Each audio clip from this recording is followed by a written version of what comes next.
नमस्कार, स्वागत है study with Ravi YouTube channel में। आज प्रैक्टिस सेट हिंदी टीजीटी का प्रैक्टिस सेट 9 का भाग 2 देखेंगे। कल भाग 1 करवाया था जिसमें 62 प्रश्न थे।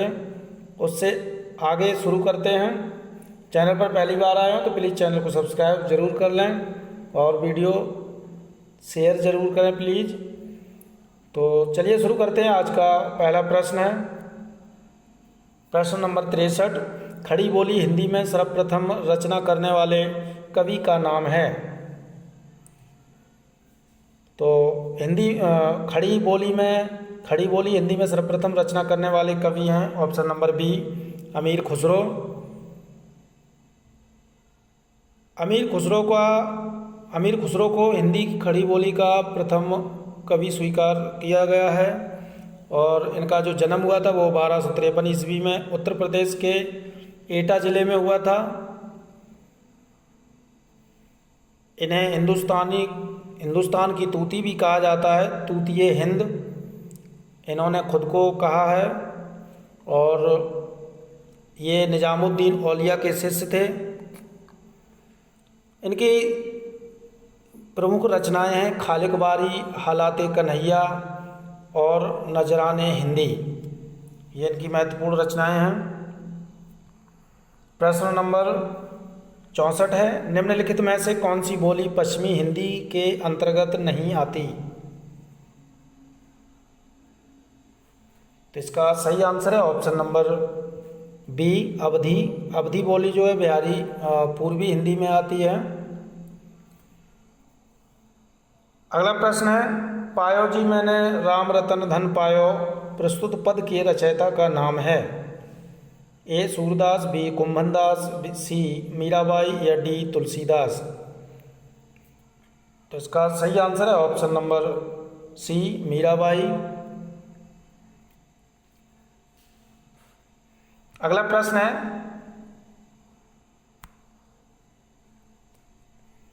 निम्नलिखित में से किस कवि ने सिर्फ अवधी भाषा में ही रचना की। ए कबीर, बी सूरदास, सी तुलसीदास या डी जायसी। तो इसका सही आंसर है ऑप्शन नंबर डी जायसी ने सिर्फ अवधी भाषा में ही रचना की। प्रश्न नंबर 67 कालिदास की रचना रघुवंशम है। एक खंड काव्य, एक मुक्तक काव्य, एक गीति काव्य, एक महाकाव्य। तो इसका सही आंसर है ऑप्शन नंबर डी एक महाकाव्य है ये। प्रश्न नंबर 68 हिंदी में प्रयुक्त शब्द बाल्टी शब्द भंडार की दृष्टि से किस तरह का शब्द है। तो बाल्टी जो है वो विदेशज शब्द है। प्रश्न नंबर 69 तार सप्तक का संबंध किस काव्य धारा से है।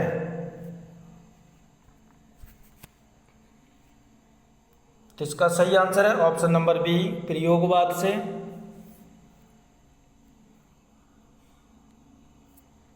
अगला प्रश्न है प्रश्न नंबर 70 एक भारतीय आत्मा किस कवि का उपनाम था।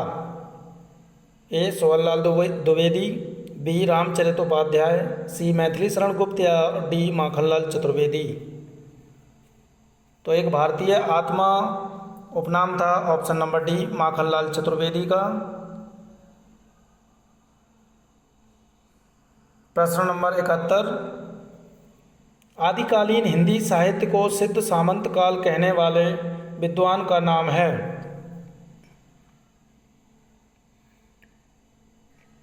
तो इसका सही आंसर है option number D Rahul Sankrityayan. और विश्वनाथ प्रसाद ने आदिकाल को वीर काल की संज्ञा दी और डॉक्टर राम कुमार वर्मा ने आदिकाल को संधि काल की और महावीर प्रसाद द्विवेदी ने बीज वपन काल कहा है। प्रश्न नंबर 72 निम्नलिखित में से कौन भरत मुनि के रस सूत्र का एक व्याख्याकार नहीं है। भट्टलोलट, क्षेमेंद्र, शंकुक या डी अभिनव गुप्त। तो इसका सही आंसर है ऑप्शन नंबर बी, क्षेमेंद्र।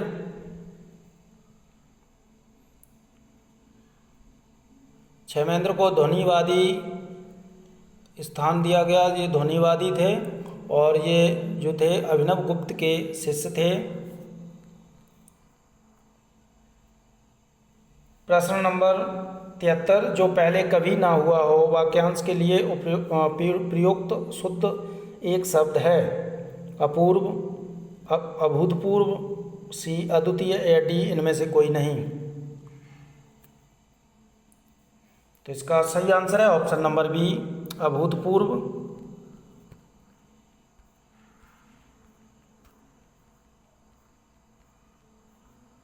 प्रश्न नंबर 74, संशय की एक रात के लेखक कौन हैं? मुक्तिबोध, बी श्रीकांत वर्मा, सी धूमिल या डी नरेश मेहता।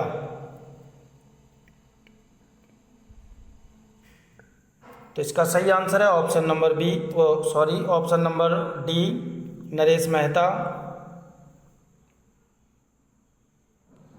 प्रश्न नंबर 75 है, जगदीश शब्द की सही संधि होगी। तो इसका सही आंसर है ऑप्शन नंबर बी, जगत धन ईश, जगदीश होता है। प्रश्न नंबर 76, निम्नलिखित में से स्त्रीलिंग शब्द को चुनिए। धुआं, संध्या, भत्ता या धावा।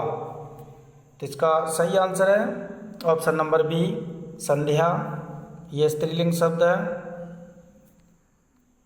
प्रश्न नंबर 77, पितृ शब्द के प्रथम बहुवचन का रूप है।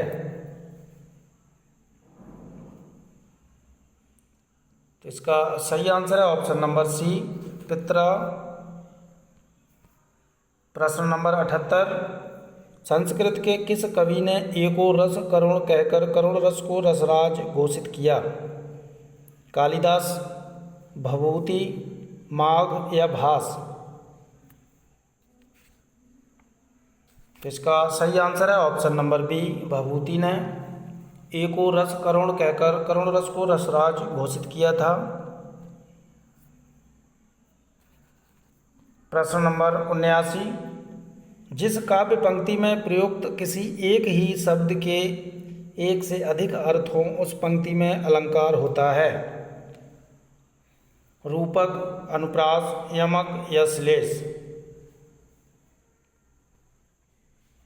तो इसका सही आंसर है ऑप्शन नंबर डी, श्लेष अलंकार। प्रश्न नंबर 80, वाक्यम रसात्मकम काव्यम काव्य परिभाषा में प्रस्तुत होता है। ये परिभाषा किसकी है या फिर ये पंक्ति किसकी है? तो इसका सही आंसर है वाक्यम रसात्मक, ये उक्ति है ऑप्शन नंबर डी, आचार्य विश्वनाथ। प्रश्न नंबर 81, नीलोत्पल शब्द में समास है।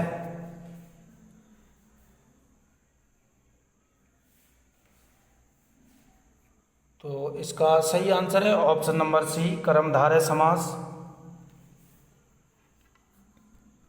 प्रश्न नंबर 82, रसों के संचारी भावों की कुल संख्या होती है। तो ये 33 होती है।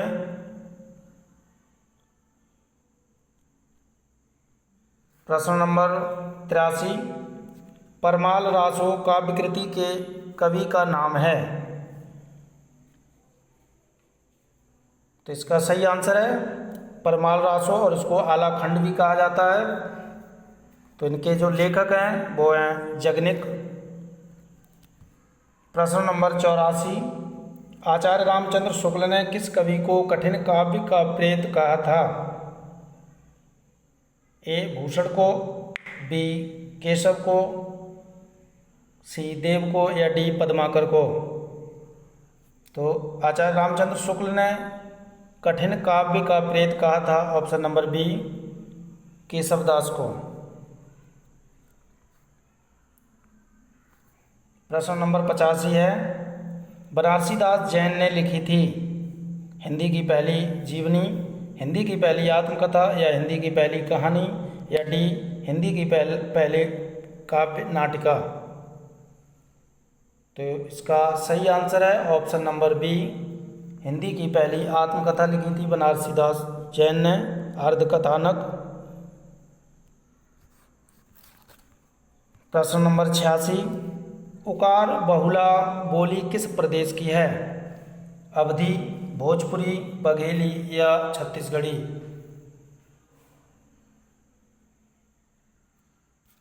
तो उकार बहुला जो है वो छत्तीसगढ़ी बोली है। प्रश्न नंबर 87, निम्नलिखित में कौन विशेषता देवनागरी में नहीं है?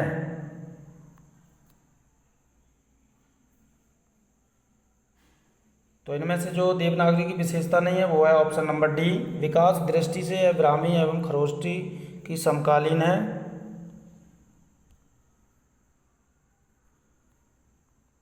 प्रश्न नंबर 88 है, खेचर का पर्याय होगा आकाश में चलने वाला, पक्षी, ग्रह या इनमें से कोई नहीं। तो खेचर का जो पर्यायवाची है वो है ऑप्शन नंबर डी, इनमें से कोई नहीं। प्रश्न नंबर 89, निम्नलिखित में से कौन भास द्वारा रचित नाटक नहीं है? मृच्छकटितम, उरुभंगम, दूतवाक्यम या माध्यम व्यायोग। तो इनमें से जो भास द्वारा रचित नहीं है वो है ऑप्शन नंबर ए, मृच्छकटितम, और इनके जो लेखक हैं वो है शूद्रक।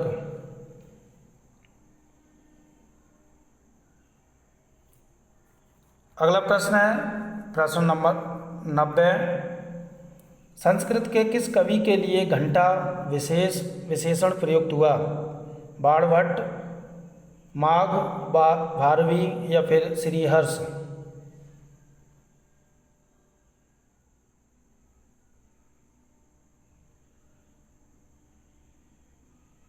तो इसका सही आंसर है ऑप्शन नंबर बी, माघ।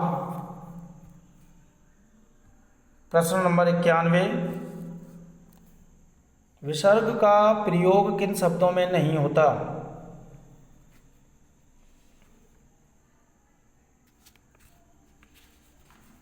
तो इसका सही आंसर है ऑप्शन नंबर सी, संकर शब्द में नहीं होता। प्रश्न नंबर 92, व्याप्त में संधि है गुण संधि, दीर्घ संधि, यण संधि या फिर अयादि संधि।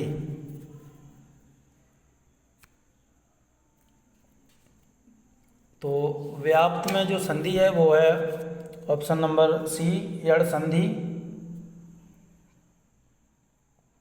और इसका जो व्याप्त का संधि विच्छेद होगा वो होगा वी, वी प्लस आप्त।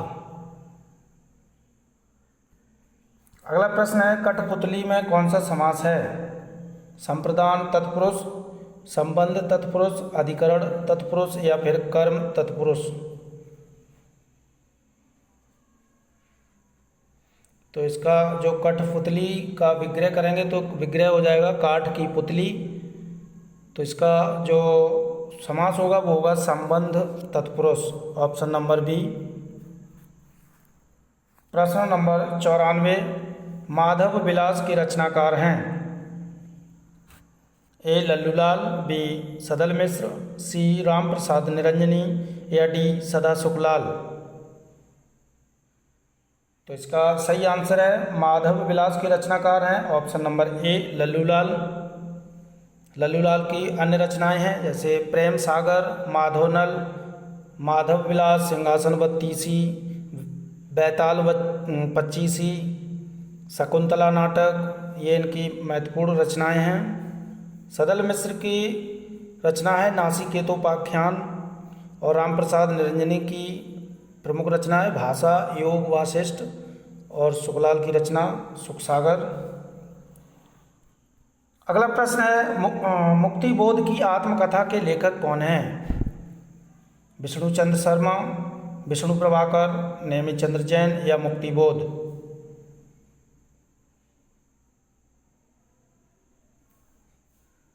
तो इसका सही आंसर है option number A, Vishnuchandra Sharma Muktibodh आत्मकथा के लेखक हैं और इसका प्रकाशन वर्ष है 1984 ईस्वी।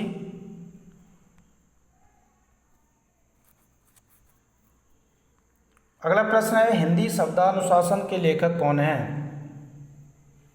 ए हेमचंद, बी कामता प्रसाद गुरु, या सी धीरेन्द्र वर्मा, या डी किशोरी लाल वाजपेयी।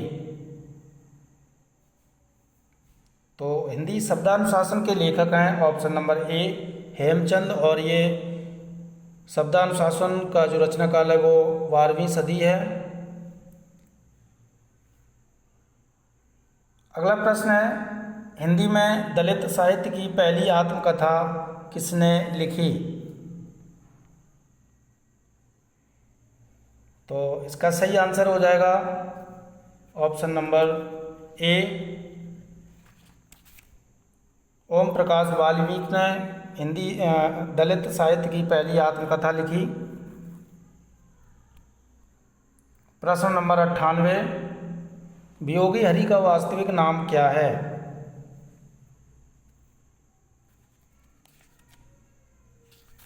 तो वियोगी हरि का वास्तविक नाम है हरि प्रसाद द्विवेदी।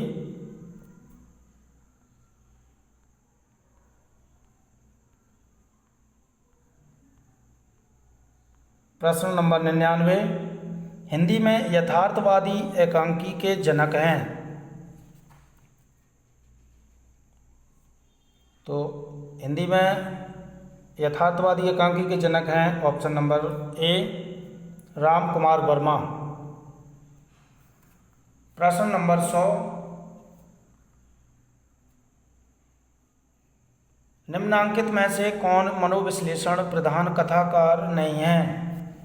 इलाचंद जोशी, अज्ञेय, सुदर्शन, या जैनेन्द्र कुमार।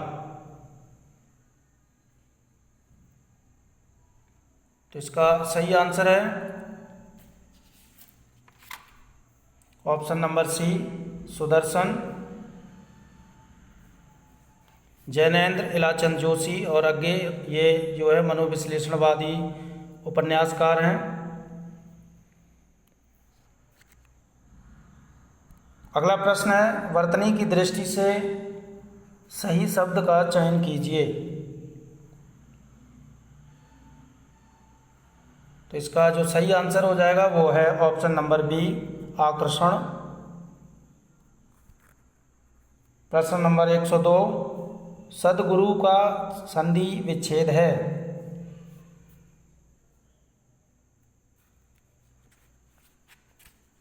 तो इसका सही आंसर है ऑप्शन नंबर ए सत प्लस गुरु, सद्गुरु हो जाएगा। प्रश्न नंबर 103, परांगमुख का विपरीतार्थक शब्द है?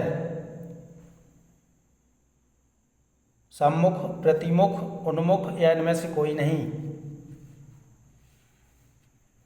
तो इसका सही आंसर है ऑप्शन नंबर सी उन्मुख।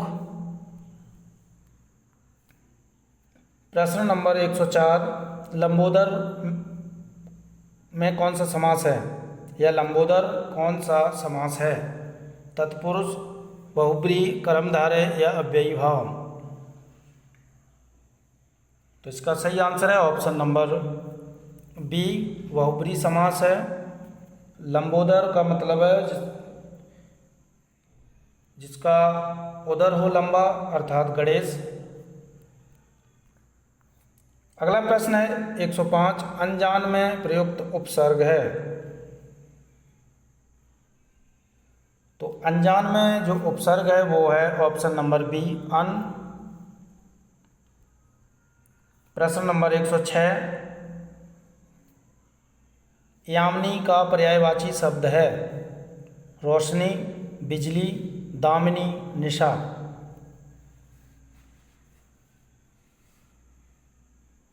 तो इसका सही आंसर है ऑप्शन नंबर डी निशा, मतलब रात। यामिनी का मतलब होता है रात। प्रश्न नंबर 107, गंजेड़ी में प्रयुक्त प्रत्यय है ड़ी, एड़ी, एड़ी या फिर जेड़ी।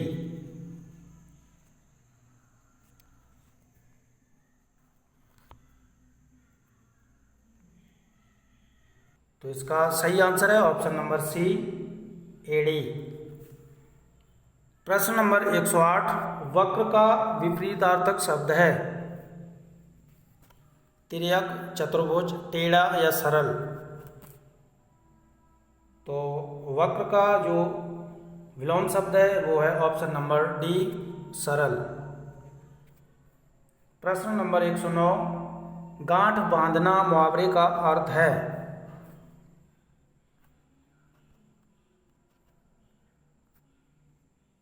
गाढ़ी मित्रता होना, अच्छी तरह याद होना, कसकर बांधना, आपस में बांधना। तो इसका सही आंसर है ऑप्शन नंबर बी, अच्छी तरह याद होना, ये मुहावरे का अर्थ है। प्रश्न नंबर 110, संगम में प्रयुक्त उपसर्ग है सा, सम या संग या सम। तो संगम में जो उपसर्ग है वो है ऑप्शन नंबर डी, सम। प्रश्न नंबर 111, हरिहरों में कौन सा समास है?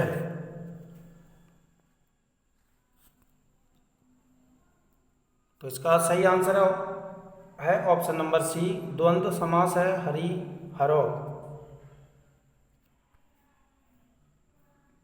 प्रश्न नंबर 112, अधिनियम में कौन सा प्रत्यय है?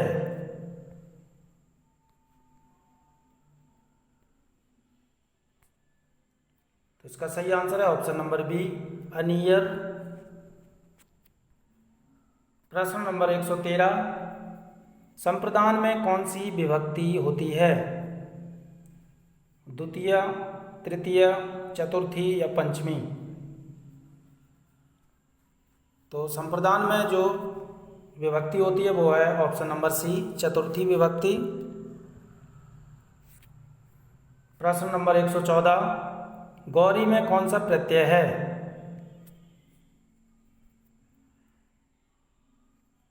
तो गौरी में जो प्रत्यय है वो है ऑप्शन नंबर बी, डीस। प्रश्न नंबर 115, वह लकार जो केवल वेद में पाया जाता है?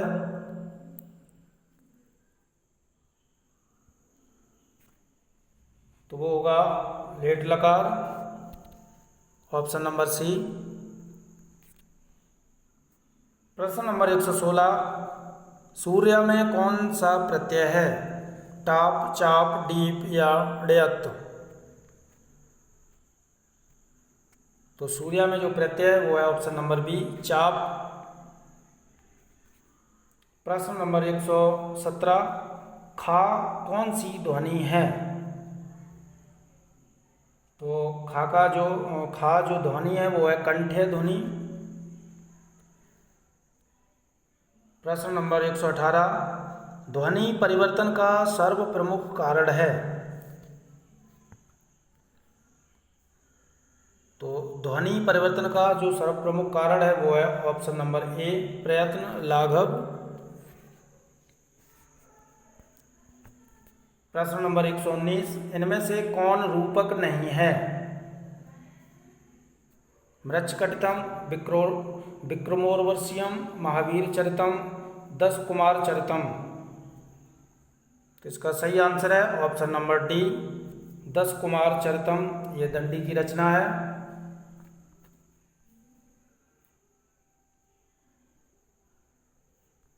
अगला प्रश्न है,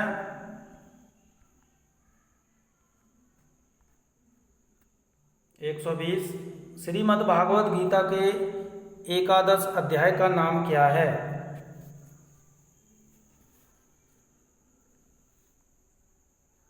तो इसका सही आंसर है ऑप्शन नंबर ए, विश्व रूप दर्शन योग। ये श्रीमद् भागवत गीता के एकादश अध्याय का नाम है।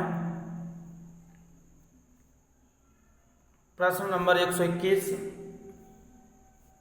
निम्नलिखित में से कौन योग के अंग नहीं है? तो इनमें से जो योग के अंग नहीं है वो है ऑप्शन नंबर डी, चित्त परिक्रम।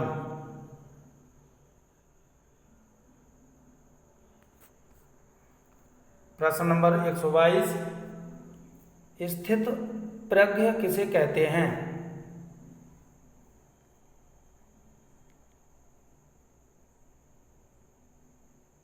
तो इसका सही आंसर है ऑप्शन नंबर डी, जिसमें उपयुक्त तीनों गुण हों। प्रश्न नंबर 123, नास्तो विद्यते भावो न भावो विद्यते सता, गीता का यह सिद्धांत किस दर्शन से संबंध रखता है?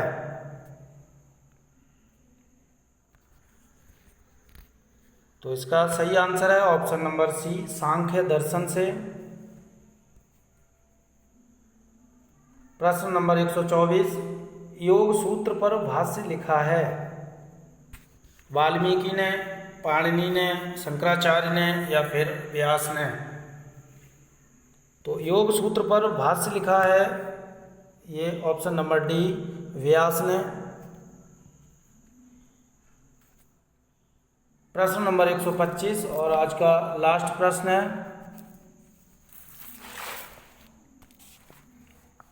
काव्य प्रकाश के प्रथम उल्लास का नाम है? तो प्रथम उल्लास, काव्य प्रकाश के प्रथम उल्लास का नाम है ऑप्शन नंबर सी, काव्य स्वरूप निरूपण। और काव्य प्रकाश के जो रचनाकार हैं वो हैं आचार्य मम्मट। तो ये थे महत्वपूर्ण प्रश्न। प्रैक्टिस सेट 9 पूरा हो गया है। तो वीडियो अच्छा लगा हो तो प्लीज़ वीडियो को लाइक, शेयर और चैनल को सब्सक्राइब जरूर करें। Thank you.